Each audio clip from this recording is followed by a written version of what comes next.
Welcome to For the Love of Books, a podcast by North Lanarkshire Libraries. Hi everyone, welcome back to North Lanarkshire Libraries podcast For the Love of Books. My name is Kirsty Malone, the E-Services Librarian, and today I've got a very interesting interview with a local author. Her name is Kirsty Malone, and she has written a fantastic children's book called Breezy the Windy Kitty, and it's a fantastic name for a book as well. It makes me smile every time I say it. And she is going to come on and talk to us about the book and a little bit about herself, and basically let you guys get to know her a little bit. And she is a local from North Lanarkshire, so is promoting one of her own a little bit as well. So here is Kirsty to tell us all about herself and about her new book that is just out, which we will soon have in our libraries when it comes in on order.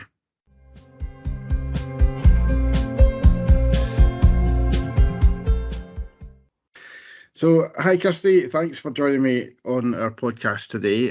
Now, before we get talking about the book that you've written, I thought I would kind of find out a little bit more about you. So, you're a North Lanarkshire local, aren't you? Yeah, I'm from Shotts. My whole family's from Shotts, so grew up here. Yeah, so a kind of good North Lanarkshire born and bred person. That's kind of it's always good to kind of get a kind of author on to talk to, especially ones that's from this area, because it's obviously kind of promoting local talent and things like that sort of stuff. So that's nice. Now the bio at the back of your book's got some really interesting facts about you, which I thought was quite interesting. You've got a bit of a passion for swimming and travel and escape rooms. Is that right? Yeah, I love an escape room. I'm not actually intelligent enough to crack most of the codes, but I like the challenge. And I've recently just got into wild swimming a little bit, so I'm hoping to do that a bit more as well. Wow. So yeah, freezing cold. I did it in Dunoon last weekend. That definitely would be cold. It was so cold. But my friend gave me some good tips about if you start feeling too happy, get out the water, basically. Oh, really? Yeah. I didn't know that. The escape room thing, I've never actually did an escape room actually, but I do think that is something that I would find quite interesting. I've just never had finally got round to actually having an opportunity to do it. So, have you done any particular interesting ones that are kind of themed on a particular thing? Yeah, I can't remember where it is in Glasgow.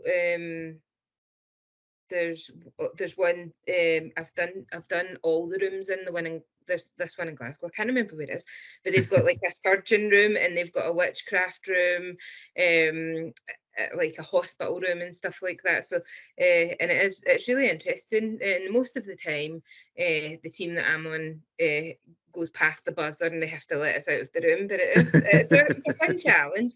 And I'm sure there's one in Livingston that had a Harry Potter themed one as well, which was quite good. I have heard a few kind of Harry Potter ones that run about. It's at some point or another, whether they're kind of like permanent ones or not. But yeah, I think that would be kind of really quite interesting thing to do. And like I like the challenge of trying to kind of work out the clues and stuff like that and make it out in time. But I think I'm probably a bit like you. I'd probably end up kind of needing to be evacuated out with the time they kind of go over the time and all that sort of stuff. But yeah, that is something that's very interesting. They're fun, definitely. Yeah. But you've also done some really interesting things for charity work as well, haven't you? Which I thought was very impressive. Yeah, I've done a couple of challenges, I've done a few like little things as well. But I did a trek in China a few years. Oh God, it's 10 years ago now. To raise money because I worked for the Red Cross at the time, so I wanted to do a bit of fundraising for them. And I set myself the challenge and kind of went about like fundraising for that, and like I obviously part funded it as well myself. And I went there and I met, I think it was 25 other people that were on the challenge. So, and I'm still friends with a lot of the people that I met, and I'll go and visit them. So I met a lot of people from all over the UK. So I'll often go and visit them. Fantastic. Yeah, so that was amazing. I would do that again in a heartbeat. And I did a shark dive as well for another charity. So that I think that would be a little bit more terrifying, I think, than the shark dive one. It was scary because they do a short run through of how to scuba dive, and like basically not to panic and stuff like that. And as soon as I went under the water, I was like, oh, I can't do it. And I wanted to go back up, but the girl I was with had already panicked and left. So I was like, I can't leave as well, because then neither of us have done the challenge. Yeah, So that's it. It's a failure. yeah. But once I'd calmed down a little bit, it was beautiful. Like the sharks aren't interested in the people; they're just like swimming around. So yeah, brilliant. I do think that would be something that would be quite an amazing experience. I'm not really sure if I could actually make myself do it, I have to admit. Yeah. But I do think it'd be something amazing to experience. But I suppose the closest I think I'd probably have came to would be a visit to Discovery Cove in Florida at one point, and they were kind of, there was sharks behind a glass wall and part of one of the kind of bits you can swim in, which even at that they were kind of just like kind of lying about on the bottom of the ground, and even at that it was kind of like, is this glass like fully sure, like all right here, you know? Yeah, that's pretty amazing as well though, like going to Discovery Cove, isn't it? So I've not done that yet. I've never been to Florida, but it's one of the places I would love to go to. So yeah. I could make a whole other podcast just telling you about how amazing Florida was, but I'll try to rein that in a little bit and keep it about books. But it's amazing, and Discovery Cove is fantastic. There are other fantastic places. This is not a promotional one for them, so but it's a completely amazing experience. And after you've done all those amazing things, you've also now turned your hand a little bit to writing children's books as well, and you have written a book called Breezy the Windy Kitty, which I think is an absolutely fantastic name for a book. And do you want to tell us a little bit about that? Yeah, so I had always kind of dabbled in like little bits of writing, but just more for myself than anything else. And then when my niece was born, I started reading her like children's books, and I really like the way I like rhyming. So I used to try and like write little bits for her to rhyme and write it like it was a rap. Not that I can rap, but that was the idea. That was the idea. That's how I would read it to her. And then a friend's little girl wasn't very well, and she really likes cats. And it was actually one of the girls I met in China, and her little girl's called Evelyn, so that's Evie, the character in the book. Right, yeah. So I was sitting in my car and I said, I'm just going to write her a little rhyme and sent it over to her. She drew pictures and turned it into a little book, and that was a good few years ago. And then I started adding to it, and then approached a publisher that I'd seen online and just said, could you give me some feedback on it? I wasn't soliciting for it to be published or anything, but I just wanted feedback to see if I had like a good idea or not. And she was interested. So, and that's how I developed it a bit more. She said you need to make it longer because it was half the length at the time. So I developed it. And so Breezy the Windy Kitty is about an adorable cat who not everyone would have rehomed, but Evie and her family did rehome Breezy, despite the fact that he's got a bit of a gas problem, so it's a bit windy, obviously. You would maybe want to have a few air fresheners about the house, I think, if you rehomed Breezy in your home. Definitely. But is there any cat in your life that inspired Breezy at all, or is it just kind of completely made up? No. I do have two cats, and Breezy's slightly modelled on Perry in the end. Like the description of Breezy, like so Perry's he's a big lazy boy, and he's actually a cat that we did rehome from. Like a neighbour asked, "Do you want this cat?" And I was like, "Yeah, okay, I'll take him." So it's kind of modelled on him. He's a wee bit stinky and stuff, but a lot of it is just inspiration from like other animals that I've met and stuff. Like I used to do horse riding as a kid, so there was one horse that was a bit windy that we used to ride, and whenever you moved with the horse just made noise all the way around. So Yeah, well, I mean, I think it's a very funny and quite entertaining book. I would imagine there'll be little ones that'll find it hilarious. And have you had much good kind of feedback from the little readers that you know that's had it, particularly Yeah, from was it Evelyn? You said I take it yeah. she's must be a big fan of it. I'm sure. Oh, she loves it. She sent me a few pictures of her holding the book, and she did World Book Day. She actually went as Evie from the book. Fantastic. And she absolutely loves it. She's so proud that she's got a book that's like for her and about her. So it's really nice, and she finds it amusing. She's got a baby sister, so she likes to read the book to her baby sister. Fantastic. And I've been to a couple. Like my little girl goes to nursery, so I've been and read the book at the two nurseries she's been to. And the feedback from the kid, like some of the kids just think it's funny because it's about like farts and burps, and some kids think it's brilliant because they really think Breezy's cute, and they would have taken Breezy if they'd met him. So yeah, it's every kid takes a different thing from it, which I quite enjoy as well. Yeah. Yeah, so Yeah, I mean, I know my two found it really funny whenever I was reading it to them. I yeah, think they kind of managed to relate to it a little bit because we've got two cats as well, Indy and Sam, yeah. and so the kind of just the kind of storyline about a cat and all that kind of really related to them, and so you definitely got the seal of approval, especially from my daughter Hannah, who found it hilarious. And is that one of the things you find kind of most enjoyable about having the book published? Is that kind of like Yeah, feedback from kids themselves?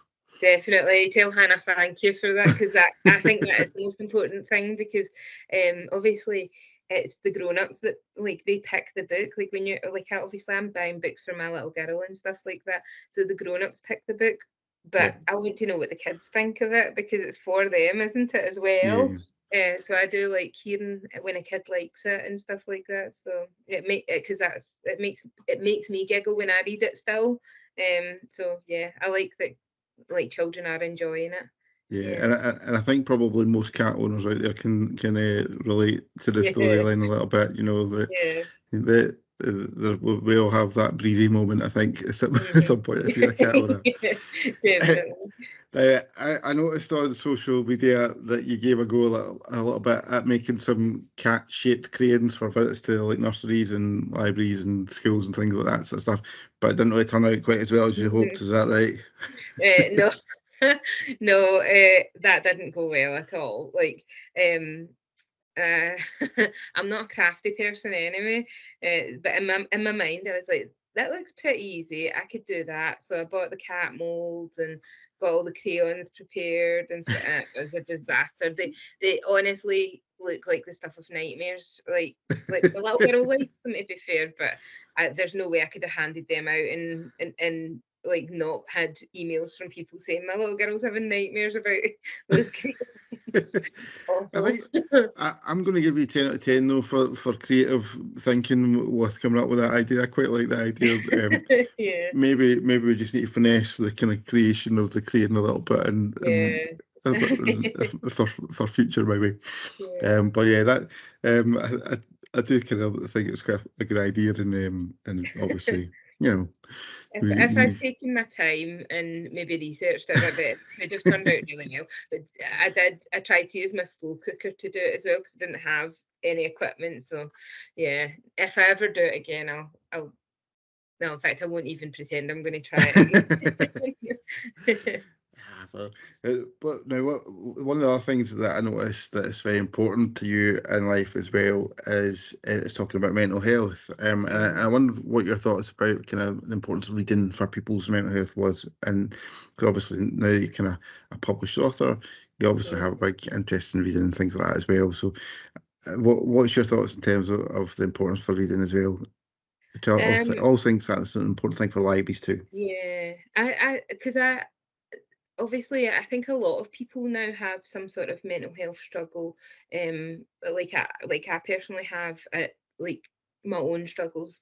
Um, so for me personally, reading is sometimes even just a way to reorganize my brain, and kind of reset my thinking. So say for instance I'm starting to feel a bit anxious about something and it's slowly building up, just even reading for a little while is all I need to reset that and kind of remind myself that there's other things going on. It's not just that one problem that I'm building up in my mind, or there's alternatives out there.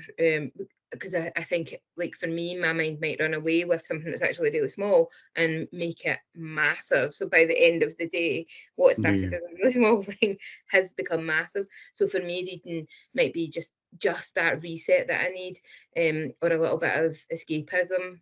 Like I like crime novels, so I don't know how relaxing that is for people. I also like a bit of romance and stuff like that as well.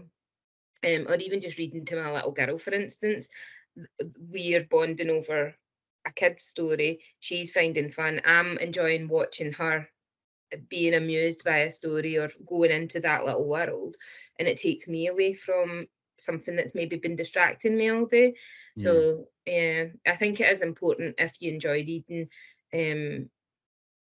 Personally, if you get caught up in, if I've been caught up in some of my own struggles, and then I've not read for weeks or months or whatever, so I've started to rediscover that, like in the last few months as well, that I forgot how much I enjoyed reading. So I think it's important, if you haven't done it for a while, go back to it, because it might actually soothe your mind a little bit. So, yeah. It's an interesting one because we live in a world where it's very easy to kind of forget how easy it is to pick up a book and get lost in it a little bit. There's so many other distractions around for people, but it is something that can kind of just give you that kind of complete escapism whenever you get lost in amongst it, and kind of just kind of does kind of take away any of those stresses and concerns or worries, whatever they might be kind of building up through, like say, throughout the day and whatever, and just kind of lets you kind of relax completely. And I think that's one of the great things about reading, and obviously the fact that everyone's got access to libraries. They've got free access to books, which means that tool is there for free for everyone, which is brilliant. And what it means that it's not about money. Just get to your library, or like I know there's still mobile libraries. I've seen them about and stuff like that. So like you've got the options, and like a wee breakaway from technology. Because I sometimes find again when I'm on my phone a lot, because everything's on your phone now.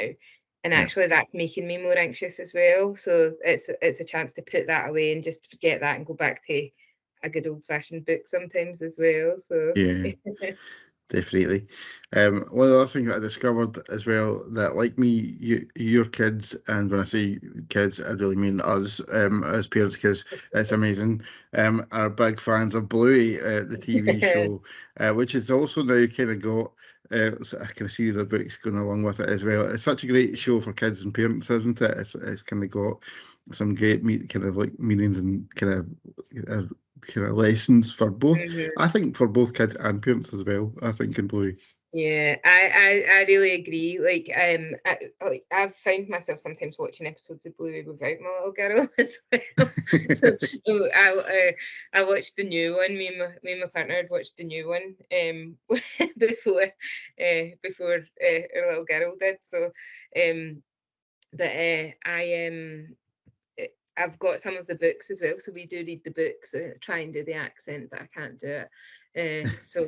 And what I like about Bluey is that I think it did remind me anyway that I can be silly and I can have fun, and that playtime's as much for me as it is for her, because it's just a way for me to get down on her level and like just enjoy being with her, rather than again the distractions of adult life. So it'll sound silly to anybody that doesn't watch Bluey with their kids, but it has been a big wake up call for family life for a lot of people. I think like that you should make the most of those like moments with your kids. So and I think I do think the books are just as good as well, because they quite sort of mirror a lot of the episodes and stuff like that often show and things, and kids love it. I mean, my kids absolutely love them, and I would say actually some of Hannah's favourite books actually whenever we're reading through them, I think because they do have that kind of backup of having the TV show, kind of like they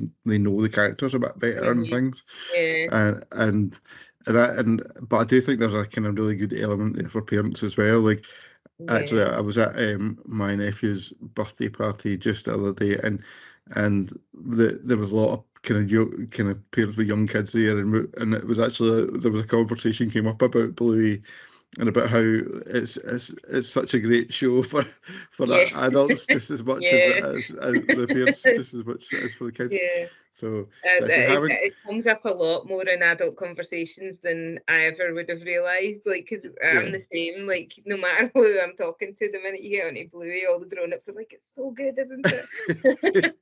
yeah. Yeah. So any parents out there who haven't checked out either the TV show or the books, do Uh-huh. check out Bluey, because it is well and truly worth it, Yeah. and you'll fall in love with all the characters in it, Yeah. and your kids will as well. So it's definitely well worth a mention. Now, I did want to kind of find out a bit about what the future might hold for you as an author. Is there any kind of more Breezy books in the pipeline, do you think, or is there any other kind of characters that you've got in mind you maybe like to put down? It's interesting you were talking about kind of earlier about kind of writing kind of wee rap things and stuff like that. So I was wondering if there's maybe any other characters involved in any of the other ones that we might see in future, like making an appearance in any future books you might write. I am hoping so. Like, I've got a couple more stories like about Breezy, because in my mind Breezy's got an entire background. Like, so Mm-hmm. yeah. So in my mind, Breezy was a stray, and everyone rejected Breezy and stuff. So there's so much I want to do with that. But I have got a few like other ones like written down. Like a lot of half finished ideas, and a lot of ones that I did before Breezy that I need to go back to and stuff like that. So uh, there are a few. There's a few like on paper that just need to be finished up. So I'm hoping that eventually I'll get something else like written and illustrated. It's the illustration that's the hardest part, because I can't draw, so Yeah. I need to get somebody to do the illustration and stuff like that. So Yeah. yeah. Who did the illustration for the other two book? I think So it was. my publisher organised a company to do it. Right. I can't remember the name of the company. And I really like the illustrations for Bluey. But I like looking at, there's a lot of illustrators out there, like independent people, and I love looking at the different styles of illustration. So Yeah. easy, that one definitely worked, and then I've got a few other ideas that I think other styles might work better for. So I need to explore that a little bit more. Yeah. Yeah. I personally, the illustrations is one of the kind of great things I think about picture books. It Mhm. is it's what kind of makes a big difference between a kind of like kind of traditional sort of adult or kind of older kids book a little bit, because the illustrations are just as important to the Yeah, book as yeah. the kind of story is as well, I and it really agree. does make a big Yeah. difference. I know, Yeah. because it's all the little details in the books and stuff like that. Like, you've got a book with really good illustration, and it's eye catching and it's vibrant, and kids, while they're listening, they're seeing all the different little things Yeah. in the pictures as well. So, like when they were illustrating Breezy, I was asked, "Are there things you want in the book?" Mhm. So a lot of details from my friend's little girl, like what like just little things like she has cat pictures all over her wall and stuff All like right. that. And things like putting like in the garden there's violets, because my great grand's name was Violet and stuff like that. So it's just little things like Oh, that. So personal yeah. touches. Yeah. Yeah, that's nice. It is, I've spoken to a few kind of authors that have done picture books in the past, and it is interesting when you talk to them about the illustrations, about how they kind of how they do kind of get we can maybe almost like kind of wee mini hidden things Mhm. in the pictures and Yeah. stuff like that. And it's kind of it's nice to know that there's kind of wee kind of hidden touches there that maybe not might other readers might not necessarily pick up on, or Yeah. but it's got a kind of reason for being there, which is always really quite nice. Yeah. Exactly. It's nice, isn't it? Yeah, yeah. So, thank you, Kirsty, for coming along to talk to us. It's been really, really interesting to hear from you, and hearing some of the fantastic stuff that you've done in the past for like charity work and things like that. Really interesting. And obviously about your fantastic book that you've written. We will have copies in our library for library service soon, hopefully, for you to get, for anyone who's interested to put in a wee reserve in, or find it on the shelf. But yeah, so thank you for coming and chatting to us and telling us all about Breezy. Oh, thank you so much for having me as well. I really appreciate it.